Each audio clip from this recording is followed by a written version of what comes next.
Vous le savez, cela fait 13 ans que j'habite en Indonésie. Et aujourd'hui, c'est une interview un peu spéciale parce qu'on est à Lombok. Lombok, cette île qui a toujours vécu dans l'ombre de Bali, où beaucoup d'investisseurs se posent la question, est-ce que l'on doit investir sur d'autres îles à part Bali? Eh bien aujourd'hui, on va étudier tout ça sur le marché. Ici, on est sur le site de Samara. C'est le projet de 3 investisseurs qui veulent réaliser l'un des projets les plus ambitieux de toute l'Indonésie et bien sûr de tout Bali. C'est parti! Avant de commencer cette vidéo, nous avons longuement réfléchi pour savoir comment on pourrait présenter ce magnifique projet qui est à Lombok. Alors, il y aura exactement 2 parties sur cette vidéo. Donc, on a une première partie qui consistera bien sûr à se focaliser sur le projet de Samara là-bas. Donc, vous allez venir avec moi sur le terrain. Et une deuxième partie qui sera une interview exclusive avec l'un des fondateurs de Samara. N'oubliez pas d'activer les sous-titres en français. Comme ça, cette vidéo, je suis sûr que vous allez l'apprécier. Comme d'habitude, c'est parti et bon visionnage. On vient de rencontrer Tom. Donc Tom, c'est l'un des propriétaires du projet Samara. Et ce qu'il nous a expliqué, c'est qu'ils ont commencé ce projet il y a très longtemps, en 2008. Donc ce que vous allez voir vraiment, c'est l'aboutissement d'un projet complet qui sort complètement de terre et qui apporte quelque chose d'innovant sur le marché à Bali. On va voir ça. Enfin, je dis Bali, Lombok, bien sûr. So who is your investor here? Which nationality? French. French a lot? Yeah, French. Number one. French are a big investor, even in Bali. And then probably the main market, I would say, is expats living in Asia already. Yeah. And every time I come in, really, something's different. You know, something's new, whether it's the view or the sun or the feeling is different every time. So no, it's nice to. I mean, this is the office. Yes. So it could be worse. But this is our central facility. Yeah. So we chopped 20 meters off this hill, solid rock. It took us a year, but the trade-off is we get a massive flat pad. So construction costs have come right down. So it was a big job. So we were this was 200 meters above sea level. It's now 180 meters above sea level. Okay. So we've just created, including the studios below where we'll get down to.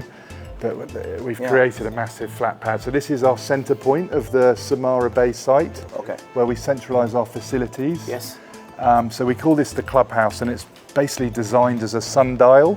And then the main concept, you can see with the roof here, we want to keep the airflow. Yeah. So no aircon. So most of the building here is no aircon. Here. The white shaded is like the Samara Bay area, and then that's Amber. We just stop here, and now we are here at Amber. Yeah, it looks, you know, it feels so private. That's the thing. Yeah. So we're trying to create, this is why it's quite a big volume.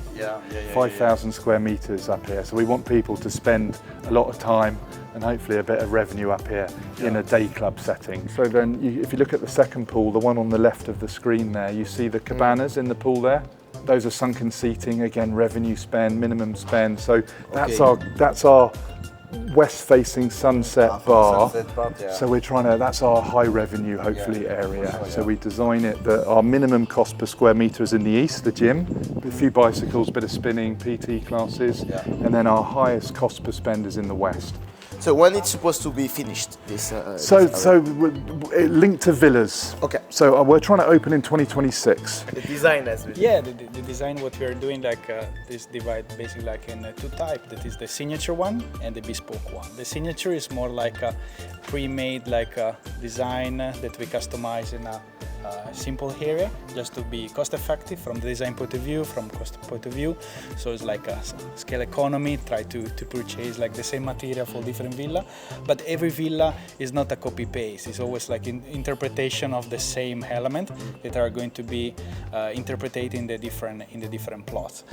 Bespoke is a totally different program, so you have like the feeling to, and also the experience to stay with the clients, to design together, to experience different material and different like variation of what you want in their plots, because basically some of the clients want to like ROI, so want to just a return of investment as quick as possible, but some of them they want to really build the dream villa in Samara. So this is something totally different that you need to take in care. Sometimes with the bespoke program we are able to understand they want ROI, let's use the best material, cost effective, or they want to have the dream villa, let's interpret what they really need and they want for the future. So they can customize actually the interior on the bespoke one. Correct. Both of them. Basically, like is just like a limitation. Like with the signature, they have a limited amount of design review and part that they can changes. Or in the bespoke, they have more freedom to work like with the different materials, different vendors, and work with the experience of a designer. So talking directly with the architect and with the interior designer for the experience. Je suis vraiment très impatient de voir cette vue. Wow, that's impressive, hein? Extraordinary. Incroyable quand même ce projet. The design of the hotels is that we have like a 20-degree incline like facade glass that is going to be reflective, so it's going to be reflect the ocean. Okay. So when you can see from there, even if it's a modern and slick building, you're going to see the ocean. So you're going to see all the cloud or all the ocean reflection. All the room are premium room, and the idea is like that you are overhanging on top of the cliff, and then you're looking. So it's a totally different setup and feeling, but they are really connected with the clubhouse. So we imagine people that come here for a couple of nights because there is like good music, good DJ or an event, chef running here. So or they want to have like a nice weekend. So they don't want to have the villa size. They just want to come here, stay in a beautiful hotel with a couple, and come here for dinner. So it's pretty related to this feeling, beach, hotel, clubhouse. Yeah. There is such a big work on the cut and fill here. Yes, yeah. It literally took years. Yeah, but somehow we still respect, the hills and the nature. Those design principles, we're trying to be tropical, modern, organic, but sympathetic to the nature, the landscape. So you can see, this is a Mani design. It blends in, and with the green roof, and then we'll have some, planting on top as well. With a floor to ceiling window is the concept. So you're in the room. It's basically a cold, dark room. Yes. And then you come up here and enjoy. Yeah. I'm impatient to see the final result. Well, you come and stay. Basically, like this is Samara Studios, and we are in one of the room. We arrive from the back, so in Samara is allowed only to come with a golf car. So we are going to be company here, and we have like an entrance, a big hallway here. The shape of the hotels is remind like the shape of the mountain and the hills here. So basically, when we cut and fill in the project, we just try to reimage all the new shape of the building, integrate in the hills.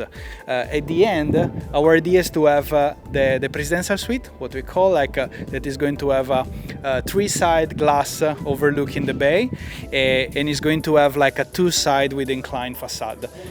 Pretty iconic, pretty like a good wow effect on the top part of the building. So Tom, where are we here in this part of Samara? So here, this site is called Samara Hills. It's about 100 hectares, and we're on our headland, which is overlooking Pagantat Beach.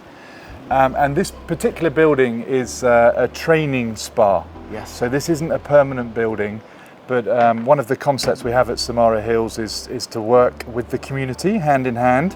So we built a classroom, which we'll see shortly, a school, whereby the village can come in and learn about hospitality, front of house, back of house, spa, and then we give them food to take home to encourage them to come up to the site. So we'll see a bit of that shortly. Yes. And here, because we're making a lot of our own oils in the farm, like coconut oil, avocado, aloe vera, we want to start with our reflexology. We do our own. Wow. Yeah, so you'll see that now, hopefully. Okay. So now we want a training spa, basically. Yes. So everything you see here is made locally by the guys who work with us.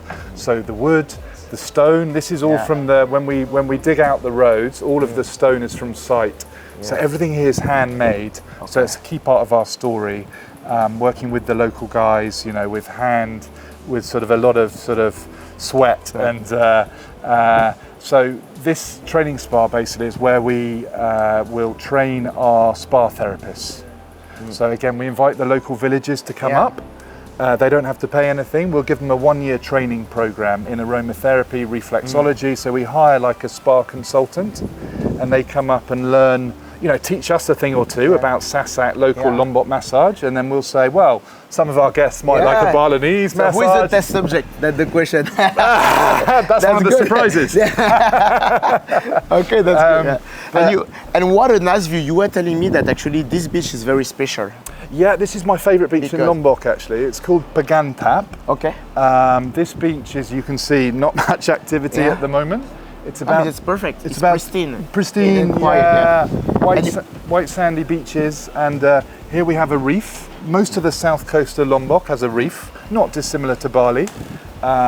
So inside the reef here we have manta ray, turtle, dugong, which is like a sea cow. So the snorkeling here very good. And then outside the reef on the rocks you get the bigger stuff. And then behind is a bay called Balonas in the distance over there.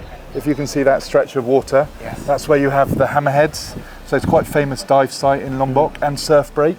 So it's probably one of the best dive spots in South Lombok over there. So it's very much nature.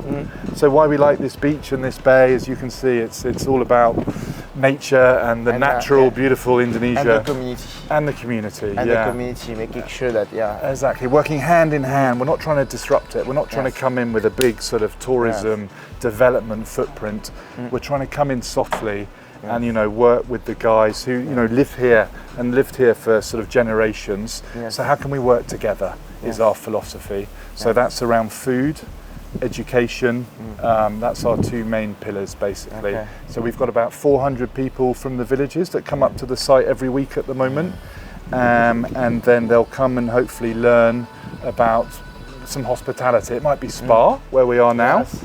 It might be restaurant, it might be front of house, back of house, and then once they get to a certain point, hopefully we'll offer them a job. And in the short term, for attending these classes, we give them Yes. food to take back to the family. That's amazing, the work that you do.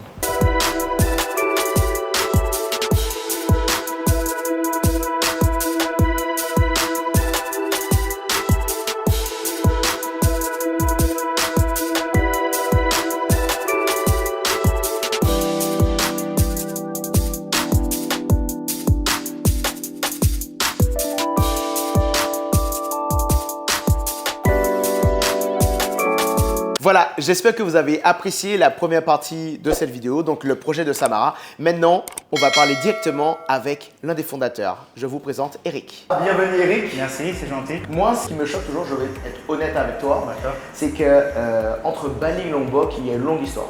C'est ça. En tant qu'investisseur, tout le monde se pose la question, est-ce qu'on peut, ou est-ce qu'on doit plutôt investir à Bali ou plutôt à Lombok? Lombok, à mon avis, et ça c'est à titre personnel, au niveau de la nature et des plages surtout, c'est beaucoup plus beau. Il y a ses avantages et ses contraintes. C'est ça. Mais toi, en fait, comment tu en es arrivé à investir à Lombok? Quel a été en fait ce rêve? Ça a été un long trajet. On a commencé environ 2008. On habitait à Singapour et aussi à Bali. Et on commençait à regarder aux îles en retour de Bali. On a trouvé Lombok et c'était vraiment naturel. Des belles plages blanches, vraiment une île paradisiaque. Ouais. Et on a commencé à acheter des premiers terrains en 2018. Et pendant 5-6 ans, on a ajouté. Et aujourd'hui, on a 120 hectares. Mais qu'est-ce qu'on a trouvé? Vraiment, c'était Bali il y a 20 ans. C'est D'accord. vraiment quand tout le monde vient nous visiter. D'accord.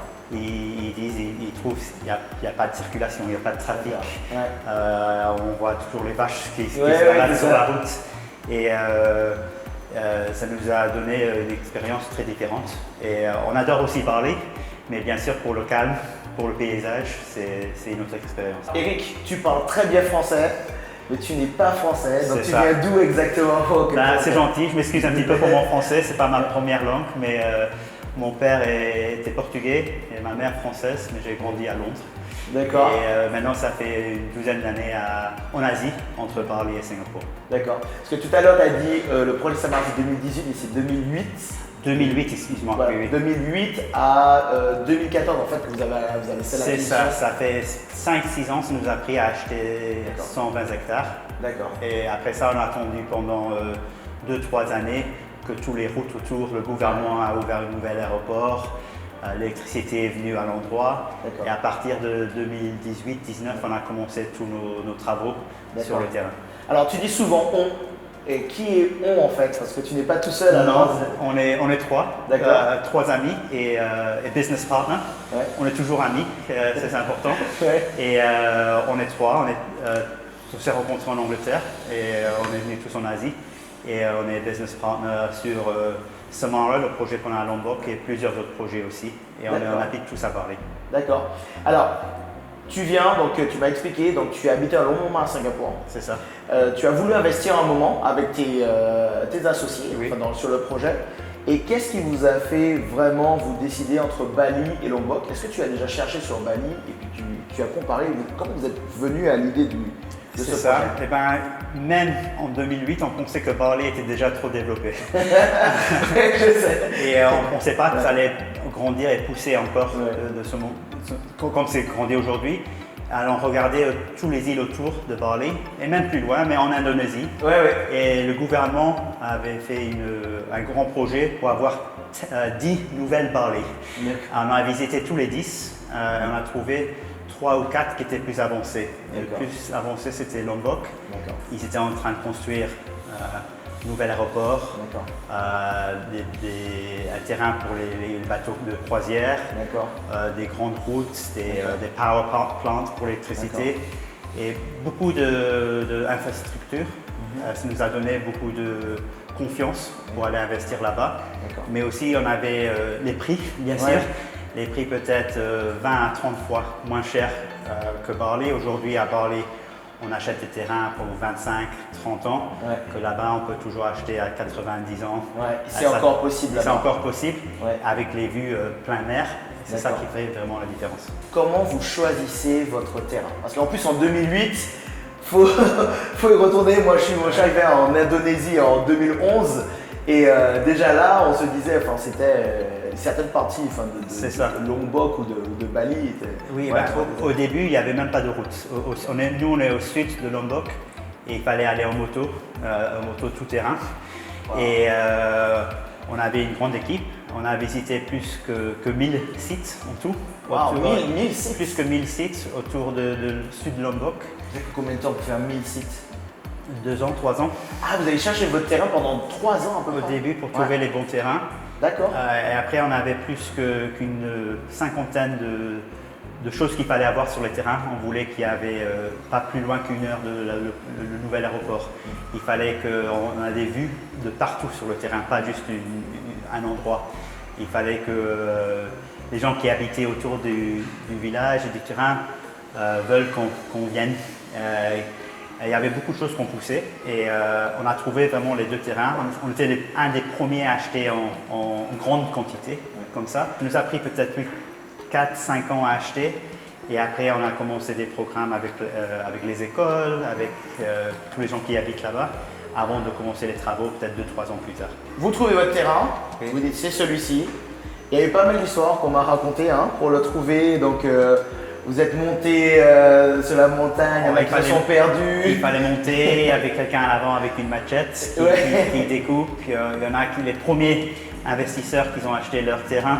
Ils étaient trop fatigués. La moitié de la ils ont dit bon, je prends ce terrain, c'est assez, je ne grimpe plus. Ça nous a pris, on a 25 km de route maintenant à l'intérieur du projet.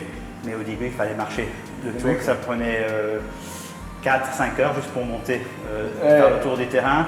Il n'y avait pas de certificat pour tous les terrains. C'était la première fois que les terrains avaient été vendus. Ça se passait souvent un terrain d'aller d'une famille à la prochaine famille aux enfants. Alors c'était la première fois qu'ils avaient vendu les terrains. Alors ils nous expliquaient mon terrain est de la rivière jusqu'à l'arbre, jusqu'au rocher. Et c'est 3 hectares. Et après nous, on faisait notre mesure nous-mêmes.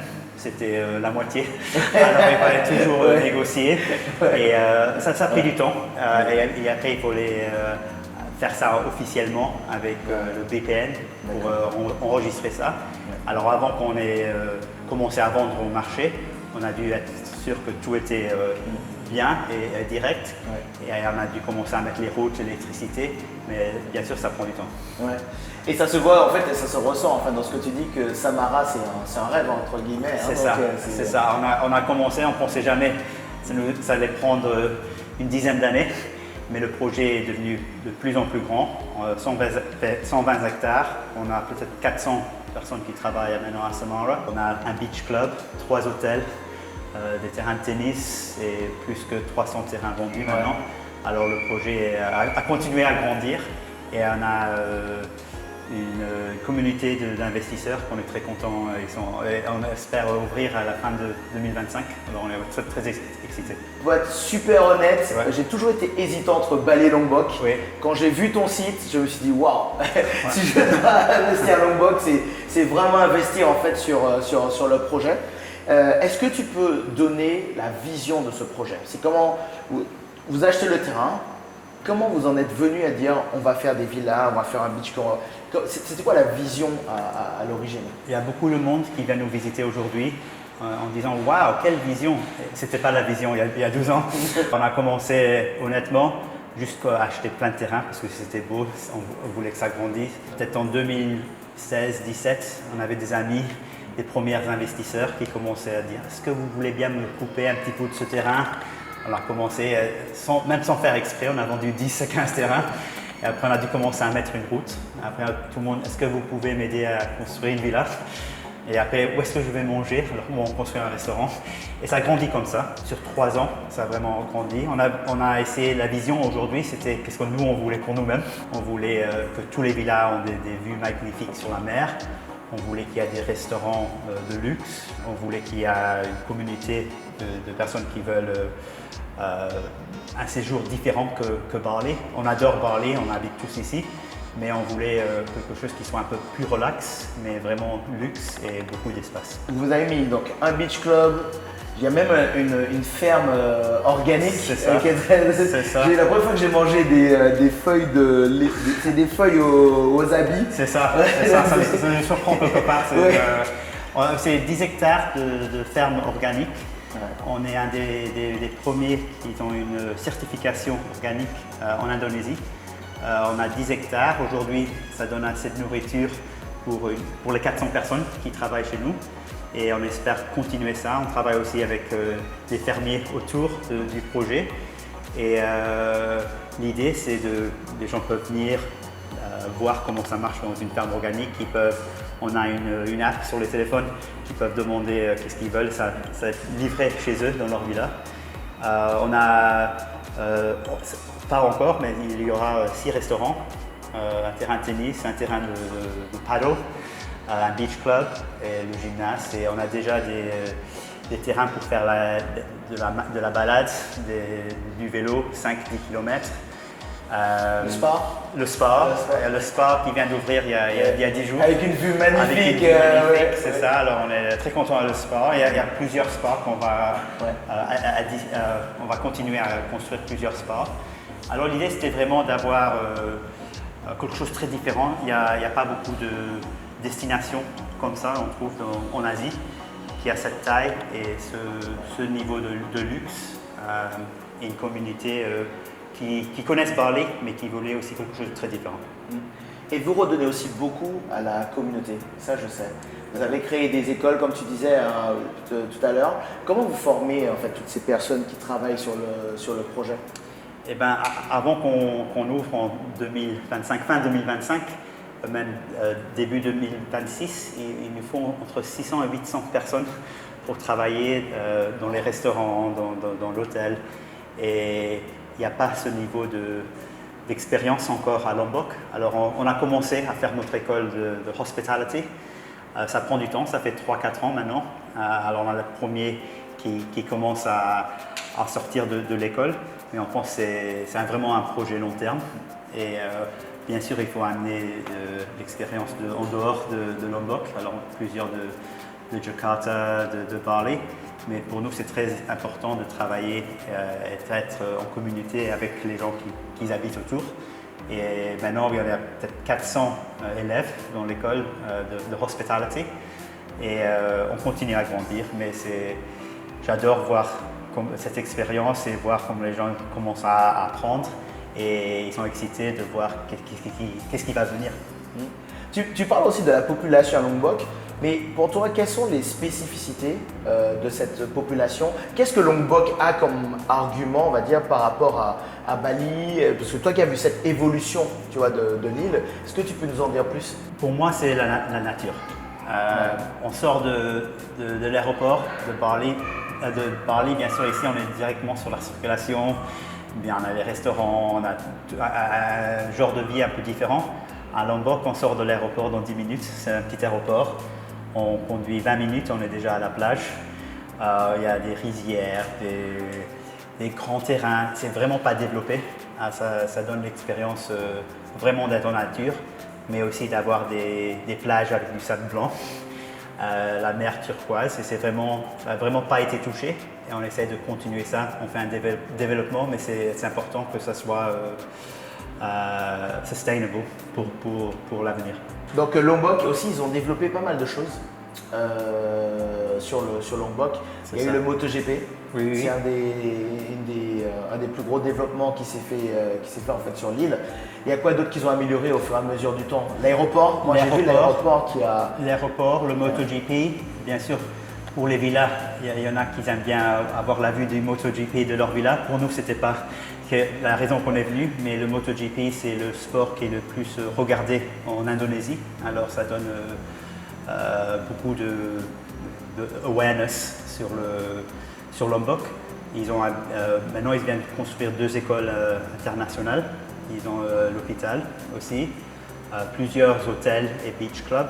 Et c'est la même compagnie qui a développé Nusa Dua à Bali. Ils sont en train de construire 10 000 chambres d'hôtel et des terrains de golf et plusieurs développements. On est peut-être à 30 minutes de ça, mais on voit beaucoup le sud de Lombok se développer. Pendant les prochaines minutes, tu sais ce qu'on va faire, on va se mettre vraiment dans la peau d'un investisseur. Il y a beaucoup de personnes qui m'appellent et qui me disent « Laurent, tu en penses quoi de Lombok ?» Oui. Je réponds tout le temps la même chose. Lombok, je ne connais pas, en fait. Et je ne connais pas d'un point de vue finance, rentabilité. D'accord. En fait, je n'ai pas assez d'expérience et de recul. Pour toi, quand on investit en fait sur ton projet, avant tout, c'est pourquoi? Est-ce que c'est pour déjà la rentabilité ou bien c'est pour du résidentiel? Quel est le profil des investisseurs qui viennent chez toi? D'accord, eh ben, il y a les deux, je dirais. Il y a bien sûr beaucoup d'investisseurs qui commencent à faire leurs recherches et ils se disent je peux acheter un terrain pour 5 à 10 fois moins cher qu'à Bali et je peux avoir le lease pour 90 ans. Alors je ne suis même pas obligé de développer le terrain. Avec une lease de 25 ans, ça commence à avoir un peu plus de pression pour développer le terrain plus vite. Alors 90 ans, il y en a plusieurs investisseurs qui achètent le terrain juste pour voir la rentabilité du terrain augmenter en valeur pendant les premières quelques années. Il y en a qui veulent construire une villa, trouver un terrain ici à Bali qui a vue plein mer, à 30 minutes de l'aéroport. Ça coûterait peut-être 5-10 fois plus cher. Alors il y en a aussi qui veulent une villa pour venir habiter. Et je dirais que la majorité des clients et des investisseurs, c'est un peu de les deux. Ils veulent acheter un terrain, ils veulent se construire une belle maison de vacances, mais pendant qu'ils ne sont pas en vacances, ils veulent louer la villa et se faire une location. Et on voit de la rentabilité entre 8 à 12%. Ouais. Alors c'est pareil que Bali, mais le lease est beaucoup plus long. Ouais. Alors, et je pense aussi la valeur des terrains a plus d'espace pour augmenter parce qu'on commence à un niveau beaucoup plus bas. Qui achète? Ils viennent de quel pays? Aujourd'hui, on a un peu plus que 300 investisseurs. Alors, c'est un peu de partout.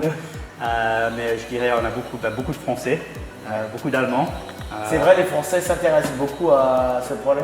Beaucoup de Français qui sont venus direct de France ou beaucoup de Français qui sont à Bali, les deux. D'accord. Et à Singapour aussi, un grand marché. Je dirais c'est des Français, Allemands, Anglais, Australiens. Je dirais c'est le plus qu'on voit. Beaucoup ils habitent en Asie. Alors ils connaissent déjà Bali, ils connaissent Lombok, ils veulent venir plus souvent en vacances. Mais il y en a un peu de partout, il y en a qui viennent direct d'Europe, c'est des investisseurs de partout. Et avant le Covid, je pense que tout le monde disait qu'ils veulent un investissement seulement, que maintenant on voit tout le monde construire une villa avec un bureau pour qu'ils peuvent travailler de chez eux, un gymnase et plusieurs choses. Alors c'est un mélange, mais ça donne l'idée d'avoir une villa qui viennent habiter pendant 1 ou 2 mois de l'année et le reste du temps, ils veulent louer leur villa. Combien de chambres ils font sur ton projet? Entre 2 chambres et 5 chambres. Bon, les 2 C'est le chambres, maximum? non, il y en a qui sont jusqu'à 8 chambres. Ah, ok, d'accord. Mais je parle de la moyenne. D'accord. Il y en a qui veulent des grandes villas, qui veulent même pas louer leur villa. C'est vraiment des belles villas. Il y en a qui préfèrent quelque chose de plus petit. Des 2 chambres, on pense, vont louer le plus, 2-3 chambres. Et les 4 chambres, c'est plutôt des villas familiales qui vont venir pour les vacances 1 ou 2 mois de l'année, mais un peu de tout. On a des gens qui sont entre... La moyenne, je dirais 3-4 chambres, c'est le plus populaire. Oui. Et parlons aussi de la qualité, parce que je sais qui est votre architecte, enfin, qui sont vos architectes, je travaille ensemble avec eux. On connaît aussi vos constructeurs. Oui. Ce sont tous des gens qui ont une certaine réputation sur l'île et qui sont plus dans le haut de gamme. Quel est le type de villas qui sont délivrées en fait sur Samara? C'est très important, comme tu connais, en Indonésie et encore plus important à Lombok, d'avoir de la qualité pour construire. Alors, on a pris beaucoup de temps de trouver les bons partenaires, à partir des architectes, des ingénieurs, mais jusqu'à tout le monde qu'on travaille, les portes, l'aluminium, tout ce qu'on est en train d'utiliser. On est dans un endroit où il fait très très chaud. Un endroit où il y a beaucoup de soleil, on est à côté de la mer, alors c'est important d'avoir des produits de haut de gamme qui vont... on n'a pas besoin de changer tous les ans ou tous les quelques années. Alors on a pris 2-3 années à travailler avec les architectes. Comme on est en train de construire tellement de villas à la fois, ça nous a donné l'opportunité d'acheter en force, de grandes quantités. Ça veut dire que tout le monde a les mêmes portes, tout le monde a le choix des suppliers de haut de gamme et ça nous a vraiment aidé. Nous, on trouve que c'est important, des villas, on voit beaucoup à Bali. Après 3-4 ans, ils ont vraiment besoin de beaucoup de travail. Et là, on voulait quelque chose de haut de gamme que les investisseurs peuvent rester calmes, ils n'ont pas besoin de changer rien pendant les premières 10 années. Et c'est très important, on trouve, pour un réseau de luxe. Vous faites combien de villas? On a 80 qui sont en train de se construire maintenant. Et bien sûr, on pense qu'il y en aura plusieurs qui vont construire plus tard. C'est pas obligé de construire immédiatement, mais aujourd'hui, il y en a 80 en construction. Et c'était, tu m'avais expliqué que c'était 300 terrains, c'est ça? C'est ça, oui. 300 terrains. Il vous en reste combien en fait? Donc c'est 350 terrains 350 terrains, d'accord. et on a vendu 310. 320. Donc il en reste 40 par là, moins de 10% maintenant. Voilà, moins de 10% de terrain, 40. C'est les plus beaux lots, c'est les lots, ou c'est un mix de Non, tout? c'est un mix de tout. Bon, je dis toujours qu'il n'y a pas de mauvais lots. Tous les lots, on l'a vu plein de la vue de mer. Ouais. On a aussi plusieurs stages. Alors, les derniers lots, ce n'est pas les derniers qui restent, c'est les derniers stages. Alors, on a gardé des super beaux lots. Et il y a vraiment pour tous les prix, à partir de $100 000 jusqu'à $300 000. Et les terrains sont entre 1000 et 3000 mètres carrés. D'accord. C'est quoi la moyenne de prix d'une villa? On va dire une villa, alors je te donne un exemple. 3 chambres. Oui. 3 chambres dans le. Je sais pas, c'est des terrains, des parcelles de 1000 mètres carrés? 3 chambres, 1500 à 2000. 1500 à 2000 mètres carrés. C'est quoi le prix moyen? Il faudrait, je dirais, pour le terrain moyen, environ $150 000 Oui. pour le terrain.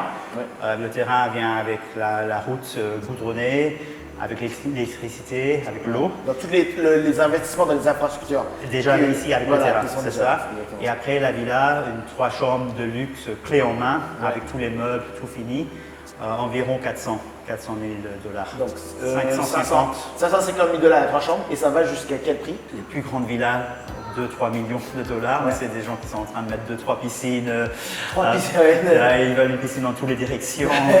Ils mettent une chambre de games room, et ils mettent un cinéma, il y a un peu de tout. Mais je dirais la moyenne, c'est entre $400 000 et $800 000 entre 3 et 5 chambres. Ça dépend la taille de la villa, quel genre de finition qu'ils veulent, mais c'est la moyenne. Ouais. Et on s'en rend pas compte, hein, mais c'est le projet en fait de Samara et c'est pour ça en fait qu'on le présente sur la chaîne pour la première fois parce que d'habitude je fais pas de promotion de projet spécifique. Mais ça m'a vraiment impressionné en fait ce projet. Merci, Donc oui. j'ai voulu en fait vraiment l'apporter à la communauté, surtout pour ceux qui veulent en fait s'intéresser à Lombok. D'accord. La question maintenant pour moi de savoir, c'est que 10 ans de travail en fait pour voir le résultat qu'on a maintenant. Oui. Donc c'est beaucoup de travail, beaucoup de gens, beaucoup de ressources, beaucoup d'énergie. Oui. Maintenant le projet, tu penses que les premières villas sortent quand? Eh ben, les premières villas vont finir à la fin de cette année, donc 2024. D'accord. Mais on pense que ça va être soft launch, ça veut dire c'est 5-6 mois et ça va être les investisseurs qui vont venir vivre chez leur villa, mais le réseau sera ouvert à partir de milieu 2025. D'accord. Alors ça nous donne un peu plus qu'une année maintenant pour ouvrir les premiers restaurants, le premier gymnase. 120 hectares, c'est grand. Alors il y a plusieurs endroits encore qu'il faut développer, mais on espère ouvrir dans un peu plus qu'une année maintenant. Et le projet complet, on va dire à 80% terminé, ça veut dire que sa vie, les gens sont déjà finis leur construction. Vous visez quelle date à peu près? Ce sera une année plus tard, alors environ fin 2026 et Ah oui, aussi vite, 2027 d'accord. pour plus que 100 villas et nos 3 hôtels. D'accord, plus de 100 villas, 3 hôtels. Donc d'ici, voilà, 2027, Voilà. à mon avis, vous avez le projet déjà quasiment. Voilà, on a déjà 80 villas en construction, alors c'est seulement encore 20 villas qui sont déjà en discussion avec les architectes, alors on sait qu'ils sont en train ils vont venir. D'accord. Et nous, on est déjà en train de construire les hôtels. Alors, 3 petits hôtels, une trentaine de chambres plus ou moins chaque D'accord. hôtel. Ça veut dire que les investisseurs n'ont pas besoin de payer pour le gymnase, pour le beach club, pour les terrains de tennis. Ça vient directement à partir de l'hôtel. Alors D'accord. c'est une bonne addition pour les villas. Comment on fait pour investir sur le projet? Donc il reste 40 terrains avec. C'est des projets, c'est pas de terrain uniquement, si je comprends bien, c'est terrain plus villa. Ils ont le Maintenant. choix. Ah, ils ont toujours le choix. Toujours le D'accord. choix. On a un peu de tout. Il y en a qui préfèrent acheter un terrain et après attendre. Il y en a D'accord. qui veulent acheter un terrain, commencer par là avec un architecte directement D'accord. pour faire une villa avec les plans de la villa avec un architecte entre 4 et 6 mois. Et après, ils commencent à construire. Et sinon, on a des designs déjà prêts. Si les gens veulent directement construire une villa immédiatement, ils peuvent commencer aussi. On a déjà des villas que nous, on a commencé. Il y en a qui veulent juste faire les finitions eux-mêmes. Alors, il y a vraiment le choix de commencer juste avec le terrain ou aller direct à la villa. D'accord. Et comment on fait justement pour voir tous ces terrains et pour contacter le Samara? Eh ben, c'est premièrement de venir directement sur notre Instagram ou Facebook. On a tous nos détails là. Et on vous invite toujours, bien sûr, de venir nous visiter. C'est la première chose à Lombok. On peut vous montrer beaucoup de photos et vidéos, mais j'espère, comme tu as visité, rien ne peut vraiment montrer ça, sauf Non. être là en personne. Non. Alors on invite tout le monde pour venir nous visiter en premier. Mais il y a aussi beaucoup d'investisseurs qui ont acheté même sans visiter. Ouais. On a des photos, des vidéos à partir de tous les terrains. Les architectes maintenant, ils ont les virtual reality. On peut visiter tous les villas aussi. J'invite tout le monde de nous contacter directement. Ouais. On s'en rend pas compte, mais nous on a essayé de capturer en fait l'impression de Samara en caméra, c'est juste impossible. On a fait tout ce qu'on pouvait, mais il faut vraiment visiter pour comprendre. C'est ça. C'est Il y a vraiment tout le monde qui nous visite c'est ça. nous dit je n'avais jamais vu quelque chose comme ça et je Ouais. ne pensais pas que ça allait être aussi grand Ouais. et que les vues allaient être aussi magnifiques. Ouais. Mais on ne peut pas voir ça seulement sur une photo. D'accord. Eric, merci. Merci Laurent, Merci c'est pour gentil. tout. Et puis n'hésitez pas, donc voilà, vous avez en fait les retours d'un projet qui pour moi il a du sens. Donc c'est pour ça qu'on le met sur la chaîne. Donc on reviendra sur le projet une fois terminé. On va suivre en fait l'évolution de tout ce qui se passe là-bas, sur lequel on a déjà plusieurs investisseurs qui sont intéressés. Et si vous voulez avoir plus d'informations sur ce projet-là, n'hésitez pas à nous contacter aussi ou bien aller sur le projet de Samara. Passe une très bonne journée et à une prochaine fois dans une prochaine vidéo.